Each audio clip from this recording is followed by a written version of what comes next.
What's up, guys? This is Chase Oliver 68 here, bringing you the WWE Night of Champions 2011 review. Was this show turned out show? Was it a night full of champions? Well, let's dive right into it. The first match we kicked off with Air Boom versus the Awesome Truth, in which, if you guys don't know who the participants is, Air Boom is Kofi Kingston and Evan Bourne. Awesome Truth is Miz and R-Truth. So the match kicks off. It's a very good opener, very good way to show off the tag team division. Key points in the matchup were that Miz and R-Truth were having problems with the referee. So basically what happened was R-Truth, like, Kofi got a tag on Evan Bourne and the ref didn't see it, and the ref said it was a tag, and Miz was like, no, that wasn't a tag. And then Miz tags in R-Truth, and then the referee says no, he didn't see it. So Miz gets frustrated, pushes down the referee, causing the DQ win for the champions, Air Boom. And this makes sense, you know, adding on to the whole conspiracy angle with the whole R-Truth and the Miz, saying that this is a conspiracy going on in the WWE. They're out to get us, especially Triple H. There's nothing right about that match. So, you know, overall it was a solid opener. The match was pretty good. The in-ring action was pretty good. The ending made sense. Air Boom retains. You don't want to take the titles off them too early. And it builds up to Awesome Truth some more with the conspiracy. We got Awesome Truth backstage talking about how that win was part of the conspiracy and how Triple H is not going to be COO by the end of the night. Next up, we get the Intercontinental title match that was announced this Friday. Cody Rhodes versus Ted DiBiase, in a very good match between both Ted DiBiase and Cody Rhodes. This could show WWE what you could do if you actually made this match and you made this feud work viable, make it where fans actually do care. It could be a damn good feud, and this was a damn good match. Cody Rhodes and Ted DiBiase showed off their skills. Ted DiBiase looked great, so did Cody Rhodes. And he came when Ted DiBiase basically took off the mask of Cody Rhodes, acting it all high and mighty, and tried to swing for it. Remember, guys, the mask doesn't count as a disqualification because it's legal in WWE terms. Cody Rhodes is allowed to use the mask as a weapon because throughout the match he was headbutting Ted DiBiase. So which means Ted was trying to hit Cody, but Cody ducks, rolls up, grabs the tights, and Cody Rhodes retains the Intercontinental Championship. I understand why Cody grabbed the tights. He's a heel, performing a heel type of gimmick. You don't want to make Ted look too weak. You want to look at like Cody Rhodes had to cheat to beat Ted. And not only that, you know, Cody Rhodes, it'd be too soon to take off this IC title. I feel he's doing a great job as IC champion. So why take the belt off of him if someone is actually thinking, hey, this guy has a chance to make the IC title worthwhile again? So overall, good segment, good match. Next up, we had Christian come out to the ring. And basically, he was doing what he normally does on the mic, saying he deserves one more match. The crowd in Buffalo was all supporting it.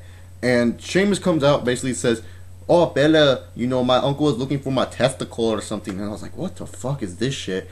And then Sheamus bro kicks Christian when they're doing this one more match cheer. And really, to be honest, this whole segment did not need to be on the show. This could have been safe for SmackDown. I get it that you're trying to promote Sheamus versus Christian for Hell in a Cell, which is 2 weeks, by the way, guys, if you guys did not know.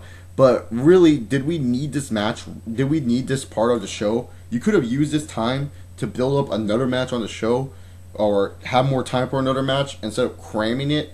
But it is what it is, you know. I guess it's building up because we know they're going to have a match later on, probably in the near future. Then we get on to the United States Fatal 4-Way match featuring Dolph Ziggler, the champion, Alex Riley, John Morrison, and Jack Swagger.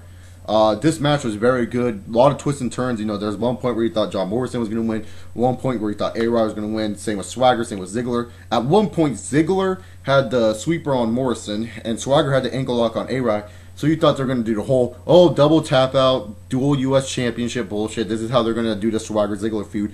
Actually, they didn't, which I'm glad, because I really do not like when they do that whole double champion or co-holder or champion stuff. You know, it just really looks, I don't know, I just not a fan of it. But throughout the whole time, you saw Ziggler and Swagger arguing about Vicky Guerrero. Vicky Guerrero saying, like, oh, everyone wants her as a manager. You know, they're arguing back and forth. And, you know, Ziggler at the end, you know, Jack Swagger hits the powerbomb, his pump handle powerbomb slam, and basically goes for the cover. No, well, doesn't go for the cover. Sorry, guys, I just brain farted here. Basically, he tries to go for the cover. Ziggler pushes him out of the way, and Ziggler goes 1, 2, 3. Ziggler retains the U.S. title. It makes sense. You know, Ziggler's doing a good job as U.S. champion. Why not build him up? And you put him against 3 decent competitors for that belt to actually show that you do kind of care for the belt. So I guess it makes sense in a way why Ziggler won. I was fine with it. I said either Ziggler or Swagger to win. I would have been happy with the A-Ride win. Not so much for a Jomo win. Next up, we got the World Heavyweight Championship match between Mark Henry and Randy Keith Orton. Now this match, it was not the best match of the night. It wasn't the greatest match of the night, but it did show some good in-ring chemistry. I'm not trying to say this match like totally sucked, totally blowed. You know, this match didn't really suck bad. It was actually pretty good, pretty decent. Great work by both Orton and Henry, but it wasn't like phenomenal by any means. Like no way it would reach a 5-star, 4-star, however you rate your match ratings. It was a good, basically, psychology by both Orton and Henry, especially at the end. You know, Orton played the good role of the babyface. You know, sure he got some offense in early on, but Mark Henry mostly controlled the match, which is what the heel is supposed to do with the babyface. Randy Orton comes back. You know, he looks like he's going to rally to win, and then Henry hits his leg, and the ending kind of looked awkward where Henry looked like, I thought Henry couldn't get up or something. Like, I thought he was, like, dead shit tired. But it turned out, like, Orton was, like, selling, like, a knee injury. And then Orton was trying to come back and, you know, win. And then Henry was like, oh, no, motherfucker. World's Strongest Slam. And congratulations to the new World Heavyweight Champion, Mark Henry. You know, Mark Henry works 15 years in this business. Finally gets a world title. I'm happy for him. You know, this was overall one of my favorite segments of the show, believe it or not. Just because this feud has been well built up to the point where no matter who won, and I'm saying this, and I'm not a big fan of Orton, guys, that you wouldn't care. You know, it was just like, okay, you can always build this onto Hell in a Cell, whoever wins. So, to be honest, Mark Henry wins a world title. Congratulations, Mark Henry. Overall, great segment. You know, they played it off well. Mark Henry pinned Orton cleanly, 1, 2, 3. So, overall, I enjoyed this segment. Once again, congrats, Mark Henry. I know I said that 4 million times. Then we get on to the Divas title match, and this is where the show, you know, it was a really good show, and then it kind of went down to a low point, and I'll explain why in a minute. And I'm not saying the show was terrible. I'm just saying, like, there was some stuff that made no sense. Isn't this? The Divas match. Was it a good in-ring match? Yes. Better than most in-ring Divas matches that we get. But the result was kind of like, a little bit. Kelly retains her Divas title, and this was like, you know, at SummerSlam, you saw Beth lose, and then you're like, okay, that makes sense. You know, you want to keep building this up. But now, Beth lost 2 times in a row to Kelly. With the same exact pinning combination. Yeah, it was a good match, but what was this point of building up Beth Phoenix this whole time if she was just going to lose in her own hometown, too? The crowd was behind Beth Phoenix, and that was the most silliest scene I ever thought. You know, I just didn't think Beth needed to lose this match. I thought Beth should have won and had a run with the Divas title. So who's next for Kelly? Is it going to be an Eve heel turn? Is this going to be a Natalia time? Who knows? But overall, the match was okay. I just didn't like the winner because I really thought they were going to give it to Beth here, and I thought it would make more sense, but it is what it is. Then we get on to the WWE title match. This match literally had no build-up to it, besides the fact, you know, I'm not going to say it didn't have build-up, it had build-up, but the fact is, you didn't even believe Del Rio was champion. Del Rio was a weak WWE champion, and it showed that WWE did not really trust him with the title, especially what they did here. You know, Cena and Del Rio, did they have a good match? They did. The match before it starts, Del Rio comes out pissed off looking for his car. Cena drives his car and basically says, oh, I found your car, I have it. And then they do own personal in-ring inductions, yada, yada, yada. Cena and Del Rio, was this match better than I thought it would be? Yeah, it was better. You know, it was given time. They had good in-ring psychology. It was a decent match. It wasn't, like, really, really good. But to be honest, the ending was just plain out dumb. So earlier in the match, Ricardo Rodriguez, you know, he gets taken out. You know, the referee says, hey, you're out of here because he tripped Cena when Cena was going for the shoulder shove. And then later on in the night, you know, Del Rio has a crossed arm breaker. Cena does a Rampage Jackson powerbomb. That, yes, guys, I'm calling it the Rampage bomb. I'm not going to call it the Cena bomb. It's what Rampage Jackson did when he was in a triangle choke one time. So I'm just going to call it a Rampage bomb. He does a Rampage bomb onto Del Rio. Then he goes for an AA. Ricardo Rodriguez comes in. This is where I say DQ finish, so that way Del Rio still stays champion. They can move this on to Hell in a Cell. But instead, Ricardo gets decked. Cena puts in the STF. And instead of Del Rio making an effort to go to the ropes and maybe get it afterwards, when Cena gets up, do a quick roll-up for the win, they have Del Rio tap out. Cena now is a 12-time world champion. And this is absolutely stupid. What was the point of putting on the Money in the Bank on Del Rio and having him cash in at SummerSlam, and ultimately, in the end, went back to Cena. That makes no sense. I like John Cena. Don't get me wrong, I'm a John Cena fan. But this was just fucking stupid. There was no point in putting the title on Del Rio and make him carry it around for like fucking 5 weeks. Hell, 4 weeks, because he was too busy with his visa check. You know, that's just stupid.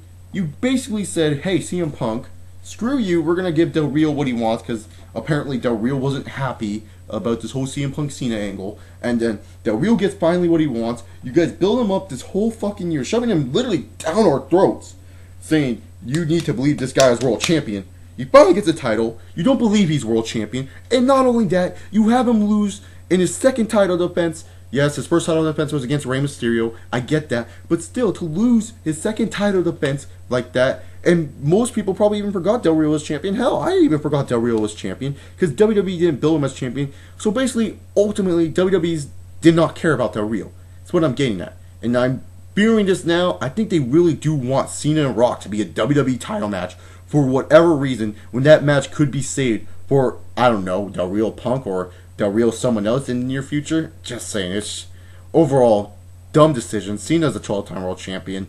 You know, it is what it is. And then we move on to the main event, which is CM Punk versus the Gamer, Triple H, COO. CM Punk comes out, you know, he's rocking a new ice cream bar t-shirt, which probably will sell out on WWE.com.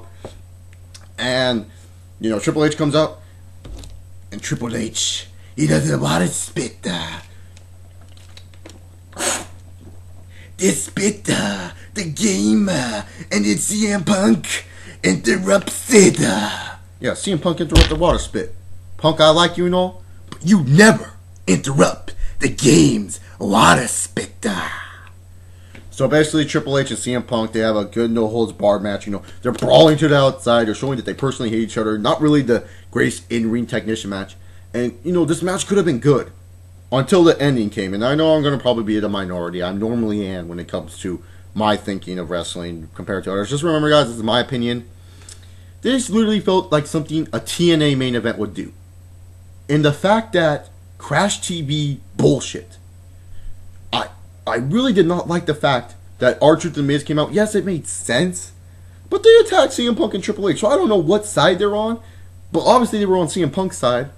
And then, when CM Punk... And then this was the weirdest thing. When CM Punk was about to win the match, R-Truth pulled CM Punk out.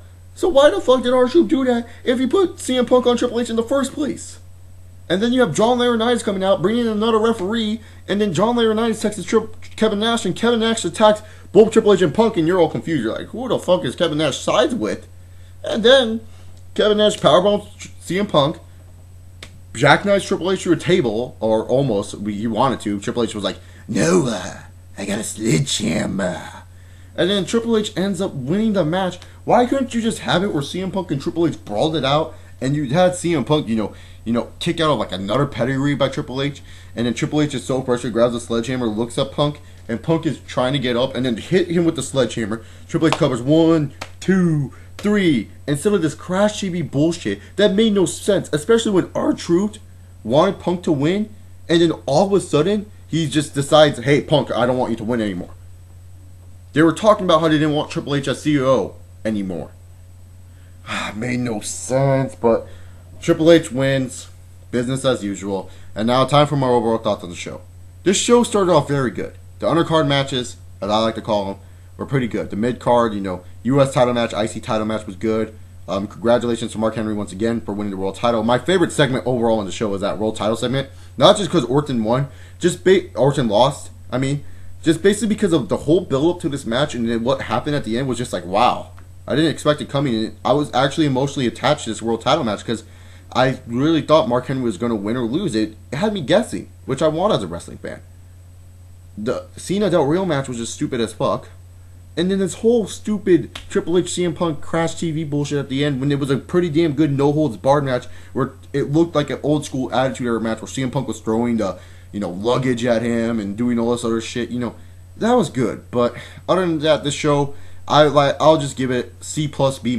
It was, overall, the start was very good. Then after the Divas match, it kind of just went declining and lost my interest, to be honest.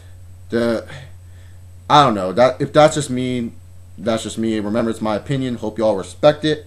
But I'll be willing to back up my opinion if any of y'all disagree. But so, anyways, post your comments in the comment section down below your thoughts of Night of Champions.